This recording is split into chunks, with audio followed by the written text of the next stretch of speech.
ไว้เออ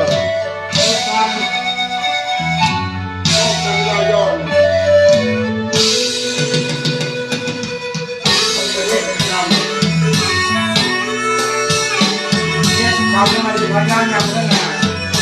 และเรื่องงานขับรถการในการเส้นทางมุนอย่างนี้มุนหน้าอย่างนี้มุนแยกเลย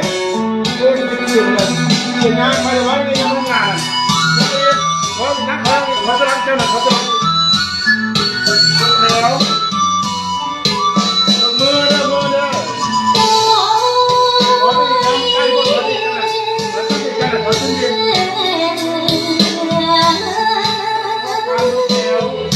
ลาผู้ฟังเธอ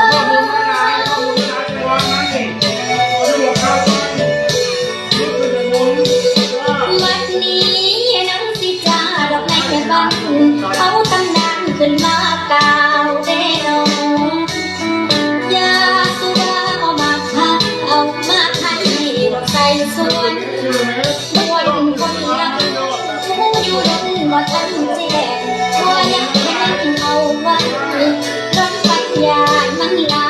ยานลูกลานดอกบัวลาลืมเสื้อตัวงาเอาละนะเจ้าเอ๋ยเจ้าเอ๋ยโอ้ยน้อนั้นเป็นแต่ก่อนทำพูดให้อยู่แดนลาวทางเมืองดินมันเสกอนดินเดิมผู้ไทยกาเกิดสงครามสิงหาผู้ไทยลาขึ้นบ้านเก่าเอานาทางผู้ขาดอกฟ้าสางเพิ่งฟังกับเป็นลอยละนาเจ้าเอ๋ยเจ้าเอ๋ย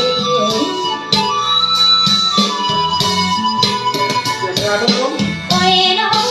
หูว่าถอยเดินหน้านี่นาเป็นสังคมสมที่น้องคือเสือแม่ผู้ไทยละนาเจ้าเอ๋ยเจ้าเอ๋ยโอ้ยน้อขันเป็นคนยิงกันเก็บยิงดอกน้ำตาเลือดผู้ไทยแดงคนบ้านนาบนตรงขามบ้านนาทางบ้านป่าลันบ้านน้องเล็กเส้นใสนาสลิงไก่เอาหอมผู้ไทยก็ดอกบัวพุ่งพาเดินเจ้าเอ๋ยเจ้าเอ๋ย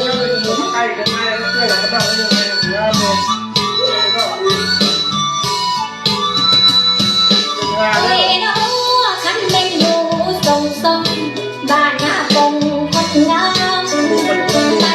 ตามหาตาตาเทผู้ไทยจอดนี่คือหอยผู้ไทยกาไปทำหาเสียนบอนกันเลยแนวตรงเสื้อดอกพี่น้องแข่งกันไปสีบุ้งเรืองพาเดิน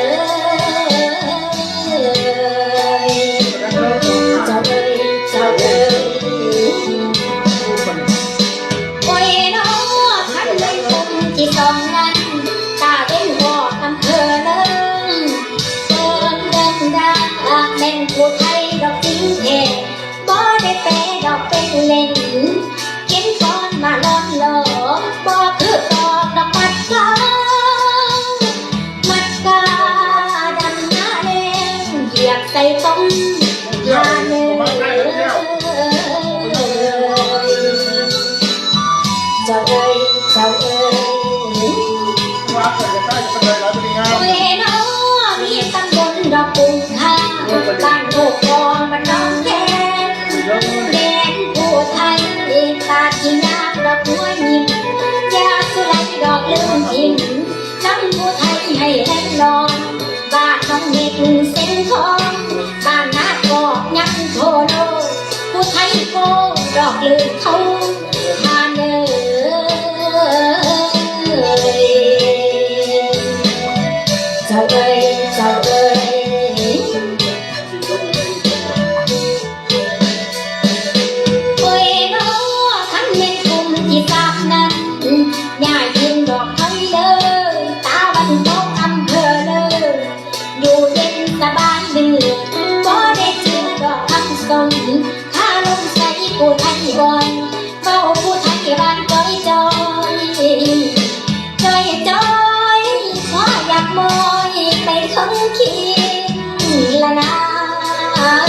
กล้าเอารับรางวัลสำหรับผู้ได้ผู้ได้ เจ้าเอ๋ยเจ้าเอ๋ยโอ้ยน้อคันไม่เดิมแลกตั้งมีนาคาบันทองเส้นโดดมันแต่คะแนนออกหลายจุ่มนี่คือสุ่มบนเทศขอได้เตะดอกยางบอลมีบ้านจุดแก่โดนบ้านโน้นแดงอยู่ทรงดงยันนั้นละตอมาละนา ผู้ได้นี่มัน เจ้าเอ๋ยเจ้าเอ๋ย